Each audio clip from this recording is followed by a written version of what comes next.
আপনার সবটুকু দিয়ে কিছু মানুষকে আগলে রাখবেন। তারপরেও দেখবেন আপনার প্রয়োজনে সেই মানুষগুলো আপনার সাথে দিবে না। এটাই আসলে বাস্তবতা।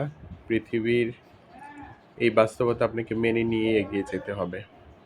আপনি সবটুকু করতে পারেন। সে আসলে আপনার প্রয়োজনে করবে কিনা, সেই আশা আসলে না করেই আসলে মানুষের উপকার করতে হবে। এটাই আসলে মনুষ্যত্ব।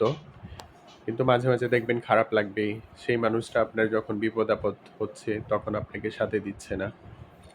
কিন্তু করার কিছু নাই। আপনি তো করতেই হবে। আপনার যদি মনে হয় কারণ আপনার স্বভাব যদি সেটা হয়, আপনার স্বভাব তো আর চেঞ্জ করতে পারবেন না। আর যার স্বভাব যেরকম সে তো সেই রকম কাজই করবে। কারণ আপনার স্বভাব আপনি উপকার করা, আর যে উপকার করছে না তার স্বভাব সেটা। সেটা আসলে আপনার কোনো হাত নাই। বলে না যে মানুষ কয়লা ধুইলে ময়লা যায় না। আপনি যেরকম উপকার করছেন সেটাও আপনার অভ্যাস। সেই অভ্যাস আপনি পরিবর্তন করতে পারবেন না। আবার যে আপনার আ দরকারের সময় উপকার করছে না, সেটা তার অভ্যাস। এই বলেই তো মানুষ আ অভ্যাসের দাস। এই তো। ভালো